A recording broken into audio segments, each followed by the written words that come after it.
Consumer protection act लगातार consumer के शिकायत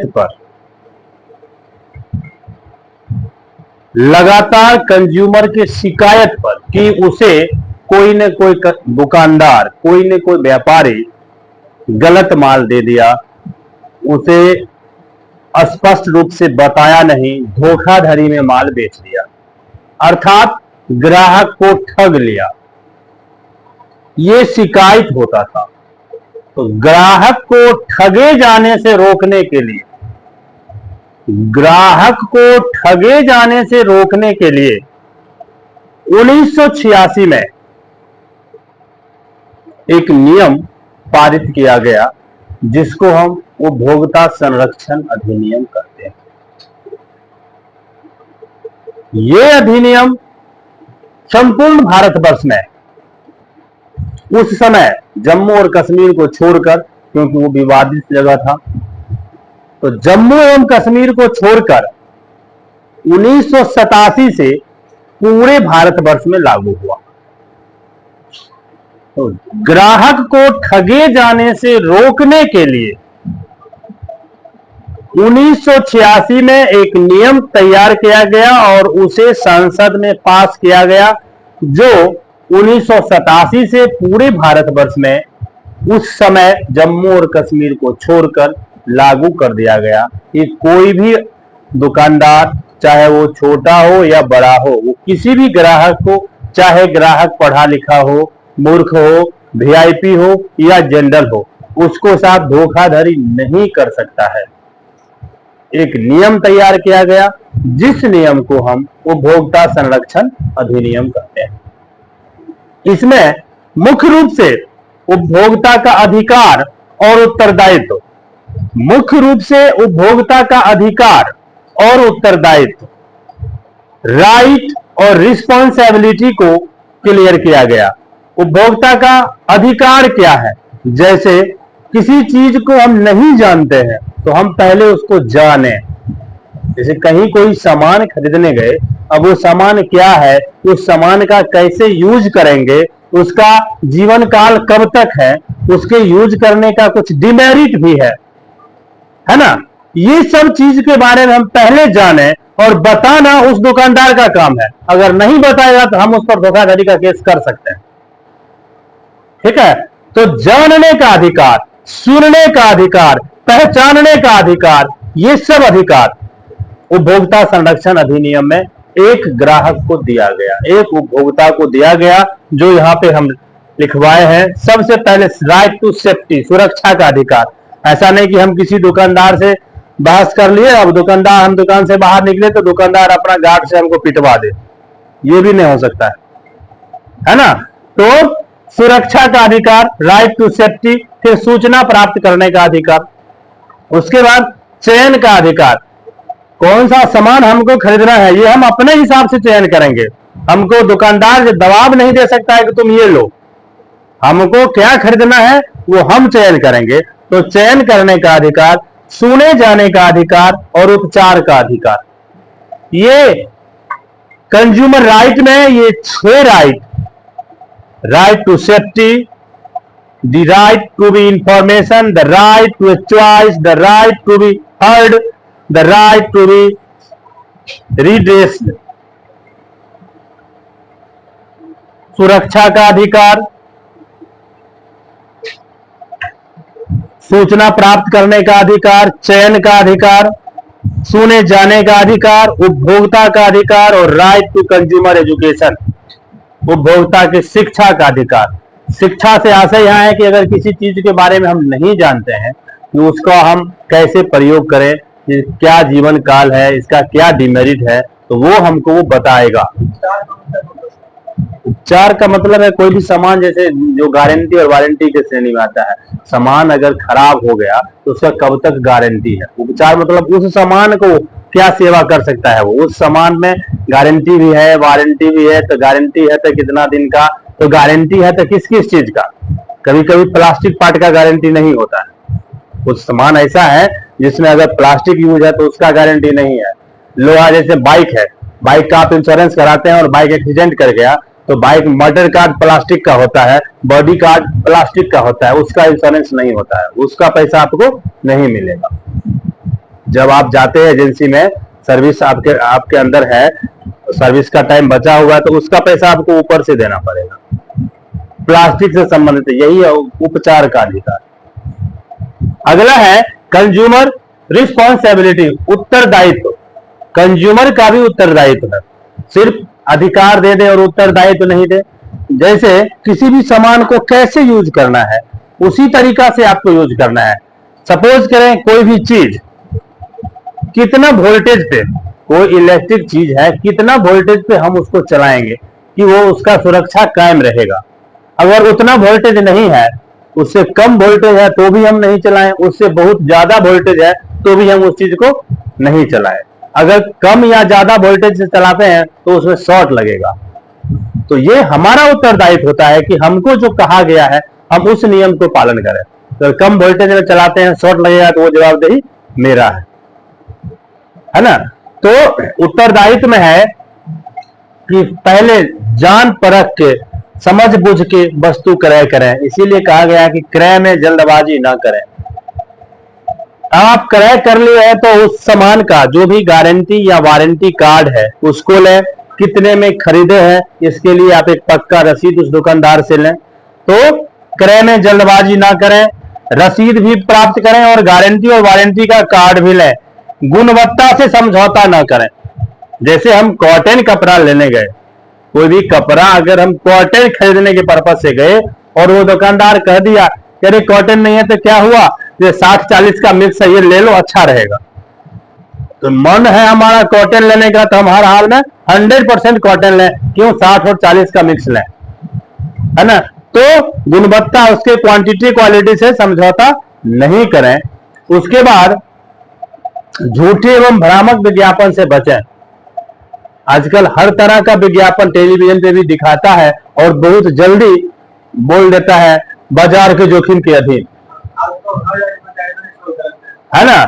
उसके लास्ट में बोल देता है बाजार जोखिम के अधीन क्या, या शर्तें लागू। वो इतना जल्दी बोल देता है कि आदमी को समझ में नहीं आता है कि क्या बोला। ऊपर से खूब बोल रहा है, जैसे टाइट का प्रचार कर रहा है सर्फ का, कि एकदम आप डालिए और आपका सारा गंदा खत्म हो जाएगा, सारा दाग खत्म हो जाएगा, और नीचे लिख देगा शर्तें लागू, है ना। तो वो चीज ध्यान देना है। तो ये झूठे एवं भ्रामक विज्ञापन से बचे। अपने अधिकार के प्रति सजग रहें। अधिकार का मतलब ये है हमारा, इसके प्रति सजग रहें, इसके साथ समझौता नहीं करें।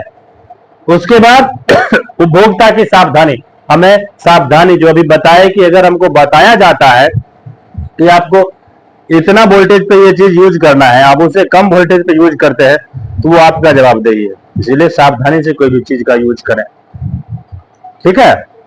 इसके बाद सबसे महत्वपूर्ण चीज होता है, ध्यान दें, कोई भी दुकानदार, ध्यान दें, कोई भी दुकानदार, छोटा बड़ा मध्यम, हर जगह व्यक्ति को 3 श्रेणी में बांटा गया।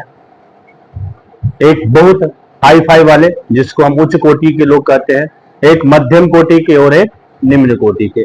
उसी तरह व्यापारियों को भी 3 श्रेणी में बांटा गया है, हाई, लोअर और मिडिल।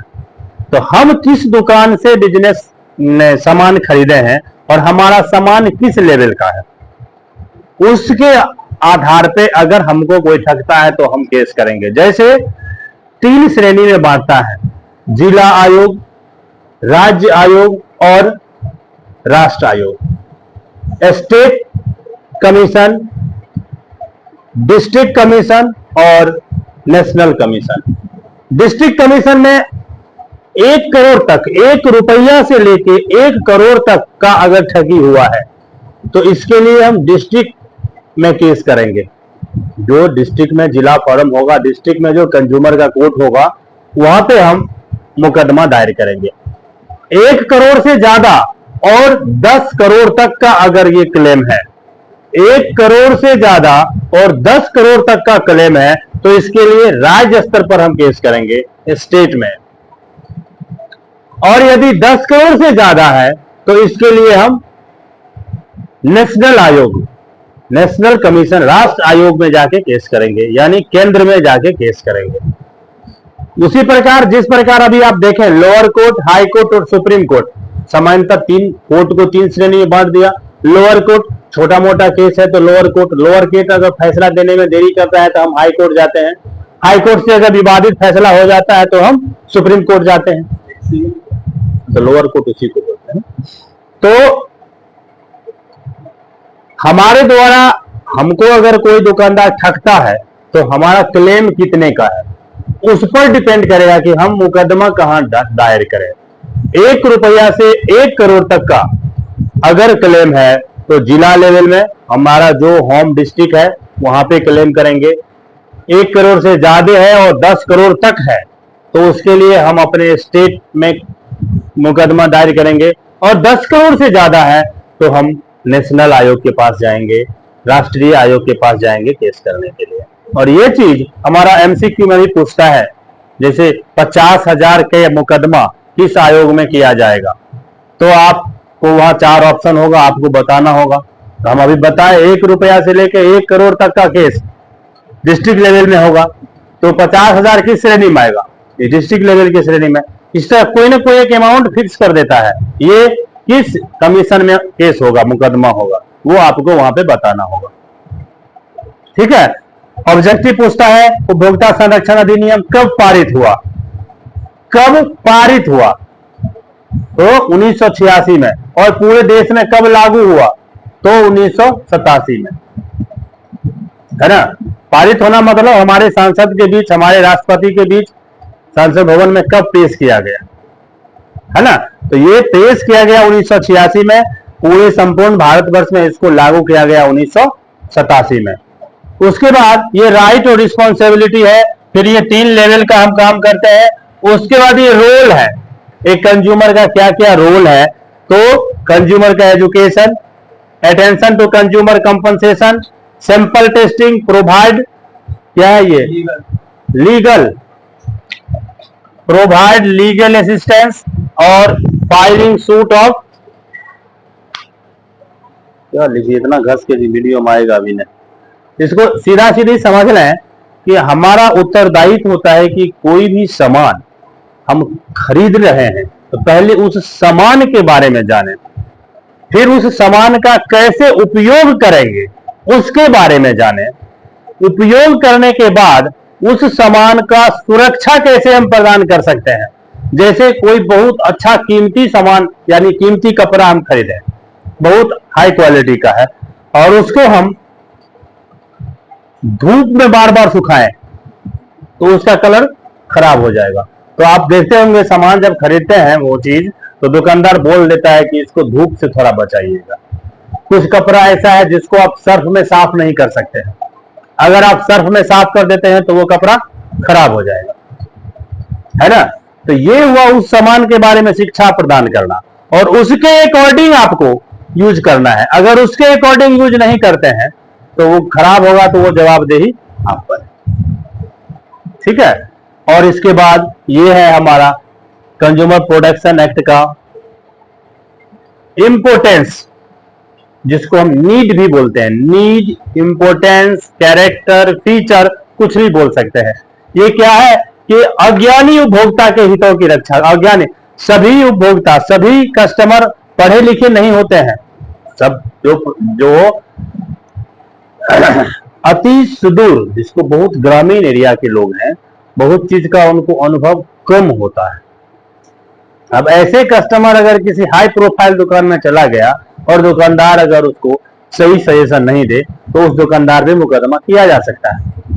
ठीक है। इसीलिए अज्ञानी उपभोक्ता के हितों की रक्षा करना इस कंज्यूमर प्रोटेक्शन एक्ट का ये है। फिर उत्तरदायित्व के प्रति चेतना जगाना, हमारा क्या उत्तरदायित्व है, जो अभी बताए कि अगर हमको दुकानदार सामान बेचते समय बताया था कि इस चीज को धूप में मत सुखाइएगा, इसको खींचते समय सर्फ का प्रयोग मत करिएगा, ये इजी से साफ करिएगा, और हम सर्फ से साफ करते हैं, तो वो हमारा जवाबदेही हो जाएगा, है ना। इसीलिए उत्तरदायित्व के प्रति चेतना जगाना।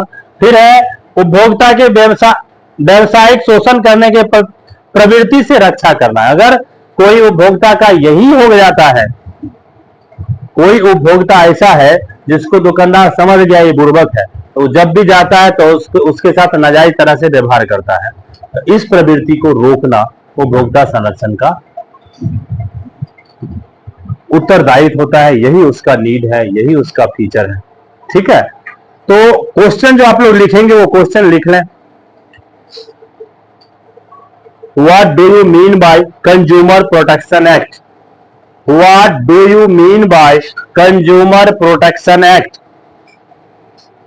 What do you mean by consumer protection act? उपभोक्ता संरक्षण अधिनियम का अर्थ स्पष्ट करें। उपभोक्ता संरक्षण अधिनियम का अर्थ स्पष्ट करें। उपभोक्ता संरक्षण अधिनियम का अर्थ स्पष्ट करें। What do you mean by Consumer Protection Act? Discuss the right and responsibility of consumer. Discuss the right and responsibility. Discuss the right and responsibility of consumer.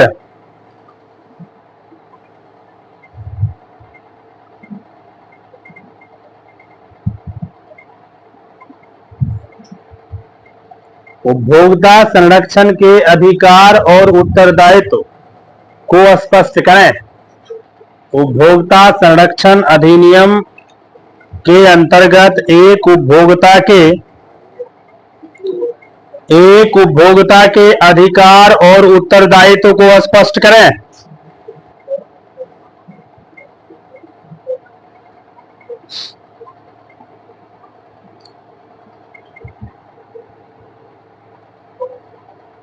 उपभोक्ता संरक्षण की आवश्यकता को बतावें। Explain the need of consumer. Explain the need of consumer protection. Need of consumer protection. उपभोक्ता संरक्षण की आवश्यकता को बतावें। Explain the importance of. Explain the importance of consumer protection. उपभोक्ता संरक्षण के महत्व को बतावें। उपभोक्ता संरक्षण के महत्व को बतावें। कंज्यूमर प्रोटेक्शन एक ही है, मतलब आंसर एक ही हो जाएगा। ठीक है, हेडिंग थोड़ा सा घुमाना पड़ेगा। Discuss the role of consumer. उपभोक्ता के उत्तरदायित्व को बतावें। भूमिका भी लिख सकते हैं, रोल के बदले भूमिका, जो लोग हिंदी में लिखते हैं।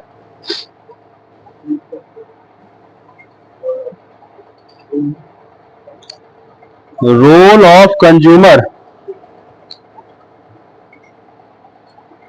Discuss the difference commission of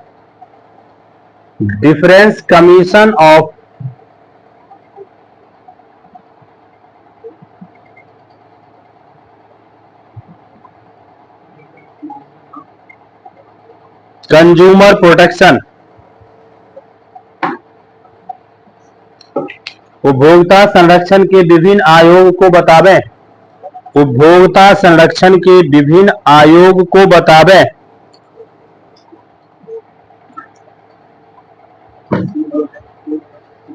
इतना क्वेश्चन इस चैप्टर से आप लिखेंगे। हाँ, आयोग को बतावें, जो ये है डिस्ट्रिक्ट कमीशन, स्टेट कमीशन और नेशनल कमीशन। अब एक क्वेश्चन ध्यान दें, कंज्यूमर और नॉट कंज्यूमर।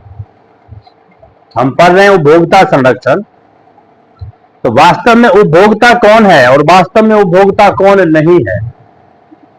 कंज्यूमर और नॉट कंज्यूमर। हाँ, एक दोनों जैसे ध्यान दें, एक एग्जांपल हम देते हैं। ये बुक बिजनेस स्टडी आप दुकान से खरीदने गए, आप दुकान से खरीदने गए तो दुकानदार के लिए आप कंज्यूमर हो गए, लेकिन यही बिजनेस स्टडी ये एसबीपीडी पब्लिकेशन वाला फ्री सैंपल के रूप में हमको दे दिया। यही बिजनेस स्टडी फ्री सैंपल के रूप में पब्लिकेशन वाला हमको दे दिया, तो हम कंज्यूमर नहीं। ठीक है, हम कंज्यूमर नहीं हुए। हम इस पर वाद विवाद नहीं कर सकते, हम सजेशन दे सकते हैं। इसीलिए हमको दे जाता है कि आप इसको पढ़ के इसमें अगर आवश्यक कुछ सुधार है तो हमें बताएंगे। फ्री देने के पीछे यही रीजन कि आप जब इसका स्टडी करेंगे तो इसमें अगर आवश्यक कुछ सुधार है तो आप हमें बताएंगे। तो आपको कुछ केस अलग मैटर है। तो कंज्यूमर कौन है? कंज्यूमर जो पैसा दे के माल खरीदता है और जिसका उस वस्तु का उपयोग करना उस व्यक्ति के हित में है। उस वस्तु का उपयोग करना उस व्यक्ति के हित में है। बीएसटी बुक खरीदे, अकाउंट बुक खरीदे, पढ़ना आपके हित में है और आप पैसा दे के खरीदे, तो ये आप कंज्यूमर हैं। लेकिन वहीं वो दुकानदार कंज्यूमर नहीं होगा। दुकानदार अगर पब्लिकेशन से खरीद के लाता है तो वहां पे बुक खरीदना उसके हित में नहीं है, दुकानदार कंज्यूमर नहीं हो सकता है। हाँ, वो कंज्यूमर नहीं हो सकता है। हाँ नहीं, वो एक सेलर है, विक्रेता है, वो कंज्यूमर नहीं होता है। अब एक एजेंसी, ध्यान दो, एक एजेंसी जो बाइक बेचता है या 4 व्हीलर बेचता है, वो मैन्युफैक्चर संस्थान से खरीद के लाता है, वो कंज्यूमर नहीं है, वो सेलर है, वो विक्रेता है। कंज्यूमर कौन होगा? जो उस बाइक को खरीद के अपने डिफरेंस वर्क में यूज करता है ना। और यूज करना उसके पर्सनल एंटिटी है, उसके पीछे उसका अपना हित है, तो वह कंज्यूमर है। लेकिन एक बाइक का जो डीलर है वो कंज्यूमर नहीं हो सकता है। तो कंज्यूमर पैसा दे के जो खरीदता है और खरीदने के पीछे उसका अपना हित होता है, तो वो कंज्यूमर है। लेकिन जो पैसा दे के नहीं खरीदता है ना, वो कंज्यूमर नहीं है। और खरीदता भी है तो खरीदने के पीछे उसका अपना हित नहीं है ना। अब खरीद के लाए और बेचे, तो क्रय और विक्रय के माध्यम से जो पैसा कमाया, तो ये प्रोसेस हो गया व्यापार का, वो एक व्यापारी हो गया, वह ग्राहक नहीं हुआ, है ना। हमको ये बुक दे गया पढ़ के सजेशन देने के लिए, हम उसका सलाहकार हो सकते हैं, लेकिन हम उसका ग्राहक नहीं हो सकते। लेकिन आप खरीदेंगे तो आप उसका ग्राहक होंगे। सर, कंज्यूमर को केस करना वो दुकानदार पे करेगा या फिर कंपनी वाले पे? दोनों पर करेगा। ठगा तो प्रत्यक्ष रूप से आप जानते हैं दुकानदार को ना। अब दुकानदार अपने बचाव में जो पेश करेगा। आपका प्रत्यक्ष संबंध किससे हुआ? दुकानदार से। तो आप के साथ अगर कहीं कोई नाजायज संबंध ये करता है तो आप उस दुकानदार को करेंगे जो आपके साथ नाजायज व्यवहार किया है। ठीक है, अब वो दुकानदार सफाई में जो करे, ठीक है। तो कुल मिला के चैप्टर में यही है, और ये चीज ध्यान रखेंगे, कंज्यूमर कौन है और कंज्यूमर कौन नहीं है। ठीक है, और इतना क्वेश्चन कोशिश करेंगे लिखने का तो आपका ये चैप्टर खत्म हो जाएगा।